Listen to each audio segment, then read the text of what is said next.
Good morning बच्चों। आज हम लोग एसएसटी की सिविक सेक्शन चैप्टर 10 का कानून एवं सामाजिक न्याय के बारे में पढ़ने वाले हैं। तो कानून क्या है एवं सामाजिक न्याय क्या है, इसी के बारे में हम लोग इस चैप्टर में पढ़ने वाले हैं। तो याद रखने जो कि नए शब्द कुछ हैं उसको सबसे पहले देख लेते हैं, उसके बाद हम लोग आगे चैप्टर पढ़ेंगे। तो देखो, सबसे पहले है उपभोक्ता। जो सामान अथवा वस्तुओं का इस्तेमाल अथवा उपभोग करता है उसे हम लोग उपभोक्ता कहते हैं। उपभोक्ता उसी को कहते हैं जो किसी सामान अथवा वस्तु का क्या करता है, इस्तेमाल करता है, प्रयोग करता है, उसे उपभोग करता है, उसे हम लोग उपभोक्ता कहते हैं। उसके बाद देखो उत्पादक। जो वस्तुओं का उत्पादन करता है वही है उत्पादक। ठीक है। जो सामान अथवा वस्तुओं का इस्तेमाल अथवा उपभोग करता है, प्रयोग करता है, उसे उपभोक्ता, और जो सामान या वस्तुओं का उत्पादन करता है उसे उत्पादक कहा जाता है। अब देखो न्यूनतम वेतन। कम से कम वेतन निर्धारित करना, अर्थात यह तय करना कि किसी व्यक्ति को इस निर्धारित राशि से कम वेतन नहीं दिया जाए। तो देखो, जैसे एक रेट निर्धारित करना कम से कम वेतन की, इससे कम वेतन नहीं होना चाहिए। मान लें कि अभी जैसे हम लोग देखते हैं कि मनरेगा के तहत कितना है, अप्रोक्स देखने जाओगे तो 221 रुपया, कब वो सब घटते बढ़ते रहता है जो सरकार के द्वारा रेट दिया जाता है। ठीक है। तो उसमें से देखो मनरेगा के द्वारा वह रेट अलग अलग तय किया है। यदि वो लेबर कैटेगरी के हैं, ठीक है, तो उसको उसका पेमेंट कम है, और उससे यदि जो थोड़ा मिस्त्री जिसको हम लोग बोलते हैं वो लोग का रेट अलग है, तो ये सब मनरेगा के द्वारा, गवर्नमेंट के द्वारा एक न्यूनतम रेट, कम से कम रेट तय किया जाता है, और उससे कम रेट से हम किसी भी व्यक्ति को काम नहीं करा सकते हैं। वही है उसका न्यूनतम वेतन। यानी कम से कम वेतन निर्धारित करना, अर्थात यह तय करना किसी व्यक्ति को इस निर्धारित राशि से कम नहीं दिया जाएगा। वो तो उन लोगों का डेली बेसिस से होता है, लेकिन मंथली बेसिस वाले भी उसी तरह से फिक्स किया जाता है कि किस रेट से हम क्या पेमेंट करें, यानी उसका वेतन का निर्धारित करें कि वह उसका जितना जो महीना का सैलरी होगा उसका वो एक फिक्स रेट रखा जाता है, फिक्स वेतन रखा जाता है। उसके बाद देखो निवेश, जिसको हम लोग इन्वेस्टमेंट बोलते हैं। कोई संस्थान अथवा कारखाने लगाने के लिए उसमें पूंजी लगाना, कोई संस्थान अथवा कारखाना लगाने के लिए उसमें पूंजी लगाना निवेश कहलाता है। कोई संस्थान अथवा कारखाने लगाने के लिए उसमें पूंजी लगाना क्या कहलाता है, निवेश कहलाता है। उसके बाद देखो पर्यावरण। वातावरण और परिस्थितियाँ जो व्यक्ति के जीवन को प्रभावित करता है, वातावरण और परिस्थितियाँ जो व्यक्ति के जीवन को प्रभावित करता है उससे हम लोग पर्यावरण कहते हैं। यानी हमारे चारों ओर के जो परिवेश होता है उसको भी हम लोग पर्यावरण कह सकते हैं। लेकिन यहाँ वातावरण और परिस्थिति, सिचुएशन, तो हमारे चारों ओर में जो भी परिस्थिति होती है, जो भी वातावरण होते हैं और उसके द्वारा हमारे जीवन में जो प्रभावित होते हैं उसे हम लोग पर्यावरण कहते हैं। देखो पर्यावरण का बहुत तरह से डिफाइन हम लोग कर सकते हैं। अब आया हम लोग का चैप्टर में, तो देखो कुछ पढ़ते हैं।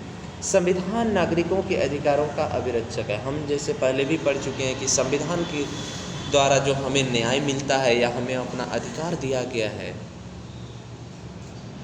या हमारे लिए वो बहुत कुछ, हमारे ऊपर शोषण ना हो, हमारे न्याय के लिए बहुत सारे वहाँ हमारे बेनिफिट के लिए कुछ रूल्स लिखे गए हैं, कानून लिखे गए हैं, और संविधान के द्वारा हमें न्याय मिलती है। इसीलिए संविधान को नागरिकों के अधिकारों का अभिरक्षक कहा गया है। भारत के संविधान उन प्रावधानों का उल्लेख है जो समस्त नागरिकों को सामाजिक एवं आर्थिक न्याय प्रदान करते हैं। तो दोनों ही तरह का हमारे भारतीय नागरिकों को दोनों ही तरह से सामाजिक एवं आर्थिक न्याय प्रदान करते हैं। किसके द्वारा? संविधान के द्वारा। भारत के संविधान के द्वारा हमारे देश के समस्त नागरिकों को सामाजिक एवं आर्थिक न्याय प्रदान करते हैं। शोषण के अनेक प्रकार हैं और बाजार सर्वत्र कारीगरों तथा उपभोक्ताओं दोनों का ही शोषण करते हैं। हम लोग जैसे कि जानते हैं कि शोषण अनेक प्रकार के होते हैं। ठीक है।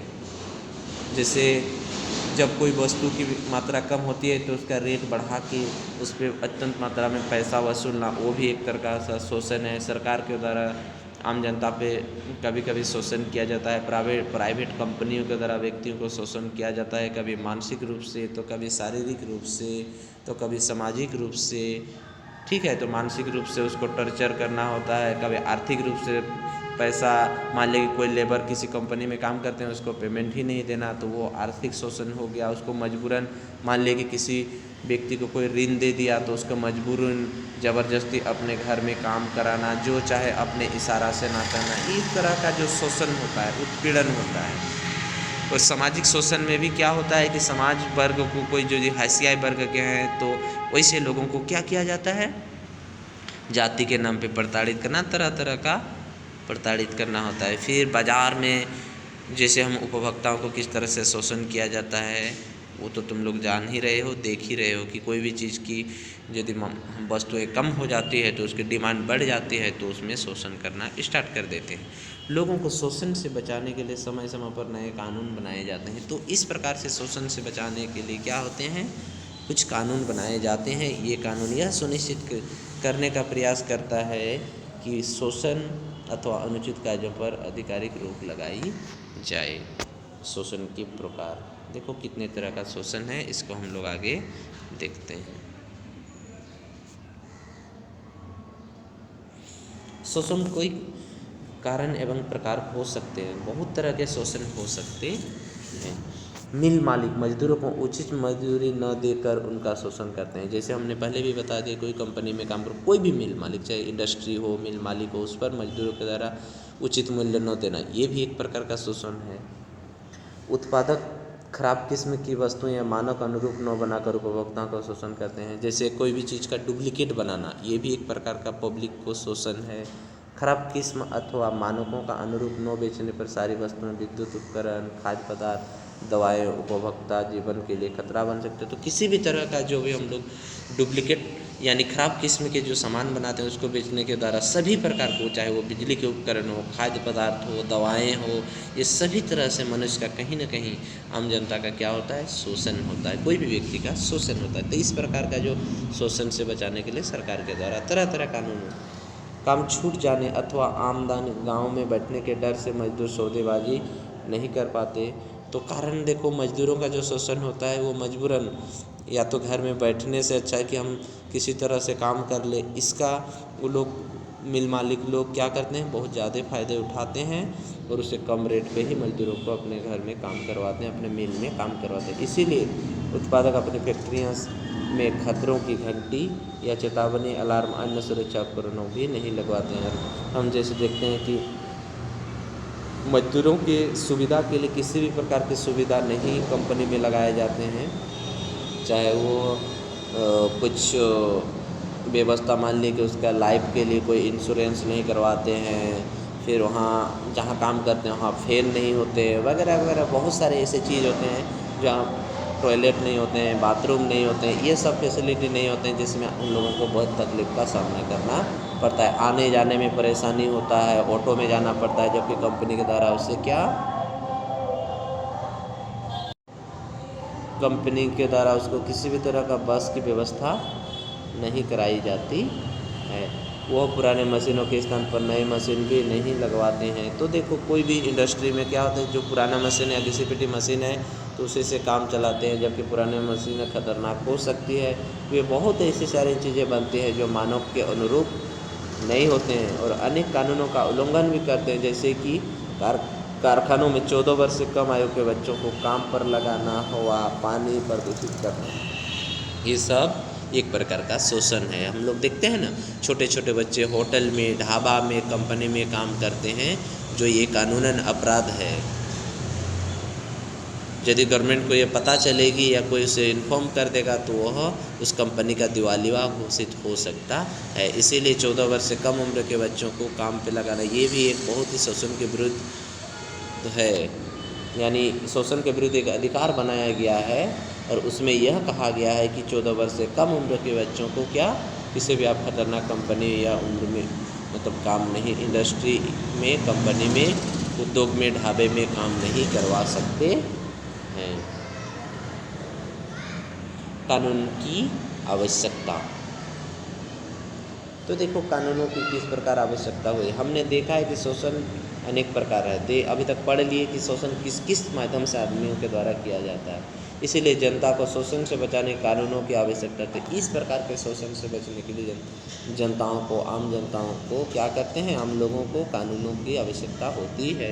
मजदूरों को उचित वेतन दिया जाए अथवा कम वेतन न दिया जाए, यह कानून के माध्यम से ही संभव है। यानी न्यूनतम मजदूरी रेट घोषित करना ये कानून के माध्यम से ही संभव है। न्यूनतम वेतन कानून यह सुनिश्चित करता है मजदूर को उचित वेतन मिले और इसे प्रतिवर्ष वृद्धि हो। तो ये कानून के तहत यह होता है कि उससे जो न्यूनतम वेतन एक रखा गया है वही वेतन मिले तथा प्रतिवर्ष वेतनों में वृद्धि हो, यही नियम है। नेक्स्ट पॉइंट देखो, काम करने के स्थान पर कारखानों में सुरक्षित समुचित उपाय किए जाए। काम करने की परिस्थितियाँ, आवश्यकता, अस्वास्थ्य न हो तथा मशीन इतनी पुरानी भी नज़र और न की गई हो कि मजदूरों के जीवन के लिए खतरा उत्पन्न कर सके। इन सबको सुनिश्चित करने के लिए कानून की आवश्यकता है। यानी उचित सही मशीन का प्रयोग करना, पुराने मशीन का प्रयोग नहीं करें और व्यक्तियों को सभी प्रकार की जो भी कंपनी के द्वारा दी जाती है सुविधा और स्वास्थ्य से बचने के लिए स्वास्थ्य सुविधा दी जानी चाहिए, तरह तरह की ये फैसिलिटी देनी चाहिए। नेक्स्ट देखो, विद्युत उपकरण आदि का निर्माण पूर्णतः निर्धारित सुरक्षा मानकों के अनुरूप हो, इसके लिए कानून आवश्यक। तो जैसे हम लोग देखते हैं कहीं पर टूटा हुआ बोर्ड हो, टूटा हुआ फैन हो, पुराना फ्रिज हो, पुराना कूलर हो, इस तरह का जो भी इलेक्ट्रिक इक्विपमेंट से चलने वाले जो भी ऑब्जेक्ट्स हैं, या तो क्या कौन नहीं बोले, कैसे नहीं ना